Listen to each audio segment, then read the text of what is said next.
For the first 10 minutes, I thought, well, maybe Humble Life could win the early game. And then that Humble Life is the early game ended, to, and then it's very, very when you right-click around the map, that's when Gen.G was just like, no, we're just a lot better. See with the look on Peanut's face, I think the main thing for me was the cross-mapping, no? What do we do? Like, there was a sequence where Gen.G get bot tier 1, Humble Life get Herald, Humble Life Herald mid, and then the game went into like a lull state for 5 minutes.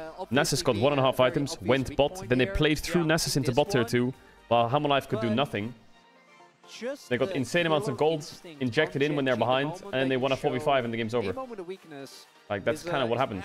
Like, the faces to me tell it all. Like, I feel like the early game's going good. You have a really strong team fight opposition. You scale well. Like, how did that game set even happen? Yeah, Hold up, let me see the replay. Unfortunately, they killed the hens, and that was the wrong thing to do. Don't kill the hens and think that you can then take a dragon because of it. I know it looks like Lehens is a large portion of the this game's fine for Humble engage, Life. but that's not actually how they just took Herald and Herald in mid. How is it that Gen.G can just take bot tier 2 for free? Tristana and MF, they have plenty of engage just by themselves. Nasus bases from top. Without the rel. Let me see the whole sequence. It might be Canyon on Nidalee. It might be no, it's Kane. It's Kane. I hope Let me see the whole sequence. So what happens? Let's go through it. Something really weird happened because they give up bot tier 1, right? So first blood tower goes to Gen.G, and they trade it for Herald, and they Herald mid tier 1. So there's an even trade here. I mean, they give up top and bot tower. They get a Herald mid tower and Drake. Not the best, but now ideally as Humble Life, you really want to start playing hardcore for this. So what happens to Humble Life? They push out bot with Doran. I mean, here, Lehens gets caught, I think, and dies. Collapse from Zeka's good. They kill, assist, and now they need to push top really hard and pressure this. Where is my Corki going? He's clearing a ward. Fantastic. And now Keen and Canyon are top and they can defend. Peanut's running bot. They got nothing from that kill when they had a big stack top wave and they should be hitting top tier 1. Which sucks a lot. They should have top tower here. Or like a shit ton of damage on top tower. Canyon's covering Keen. Lehens is top. Like, this is where Humble Life does such a weird thing, isn't it? Like, Rakan runs top, Sejuani runs to her Raptors.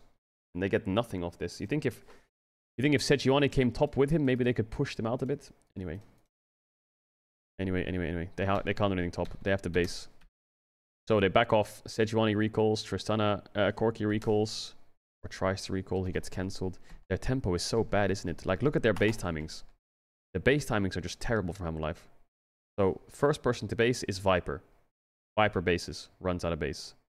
Okay, Viper says, this is why it's bad. Viper says, okay guys, I'm strong, I'm on the map, we can fight. Rocks up to midwave. 30 seconds later, Peanut says, I need to base. And now Peanut recalls. So now Viper has to stand still waiting. Okay, I'll wait. On a base. Now he recalls. Now Peanut's coming out of base. And he's like, yeah, I'm super strong, we can fight, guys. And now Zeka says, I need to base. I don't have TP. Okay, for fucking hell. Okay, we've wasted like 2 minutes on these fucking base timers. Now Lehens wants to base. Now Dora wants to base. And now fucking Zeka got cancelled on his recall. So Zeka's catching this top wave. And now he hasn't based yet. And it's just you're sitting there and you've just wasted 2 minutes of your time when you could be pressuring top tier 1. Everyone's recalling at different times and you fuck all of your tempos up.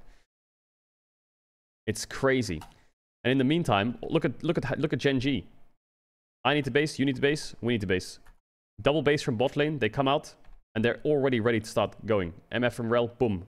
Right out, Rel meets Nidalee. Nidalee and Rel go into their jungle together. Look at how organized they are. Rel and Nidalee go into their jungle together. MF's ready, they're gonna cover her on mid push, they push mid. Now they're hovering bot side, Rel and Nidalee are together, they're pushing them out of bot tier 2, and now they're ready to dive bot. And now look at how hard Lehens and Canyon are they're just holding each other all game.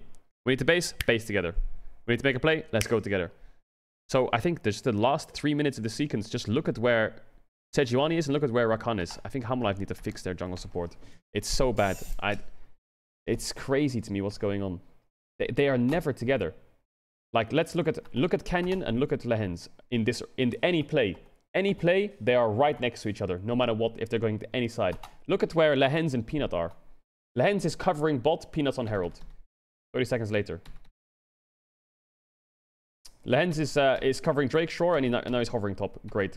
Now they come out of base together. Look, Lehens and Sejuani are together. Perfect. Both jungle supports are matching. Great. They get a kill from it. Amazing. What happens after the kill? One goes top, one goes bot. They split up again. But if you watch Lehens, he's like magnetized to Canyon, no matter where he is. If you always look at any part of the... If you look at any part of the map, he's always running to his jungler. Or he's next to his jungler. Or he's on top of his jungler. No matter what, he's running to his jungler. Wherever his jungler is, he's following him like he's fucking... But if you watch Rakan and Sejuani, they go opposite sides. And now Sejuani bases, runs out of base, goes mid. Rakan bases, runs out of base, goes mid. Sejuani's top, Rakan's bot. Fuck is going on, man? It all just looks like...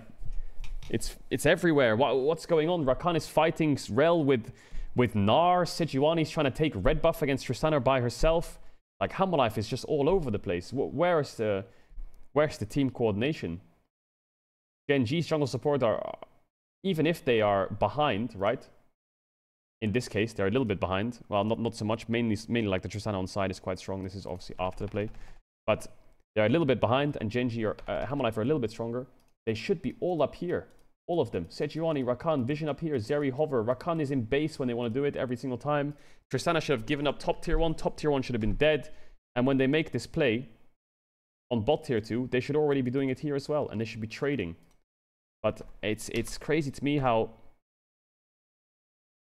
Lehens and Canyon are permanently on top of each other. Permanently. From what timer are they on top of each other? Because that is ridiculous. It is ridiculous how much they're on top of each other. Or on, like, I guess my definition of on top of each other is same side of the map. So laning phase ends at around 13 minutes, 30 seconds-ish. I think the laning phase kind of ends here. Because what happens is Hamalife, Gen.G moves their bot lane mid. You can see it here on this wave. 14 minutes in. Let's look at the side of the map that Rel's on and the side of the map that Nidalee on versus the side of the map that Rakan's on and Sejuani's on, right? We're not going to go too in-depth for it. But if you just watch the sides of the maps the jungle supports are on for either side, it's nuts. It is crazy. Like, it's also weird to me that Viper's hovering here. Surely what should happen here is Corki pushes top, Sejuani hovers top, Rakan is here, Nasus is forced off, and Zeri's diving, right? That should be what happens, right? I'm not crazy. How are Hamalife not playing on 2 lanes here? Think about it. Just think about it for a second, chat. Watch what Gen.G does first. Watch red side. Watch MF, watch Rel, watch Nidalee. Tristana wants bot tier 1. Let's all hover. If Gnar goes, we'll dive. Perfect. Good call. Right, so what should Hamalife do after they do the exact same thing in mid? Where should Zeri Rakan go? Why aren't Zeri Rakan coming up here? Where are they going? They should be all up here. Zeri Rakan, Corki should be pushing the next top wave.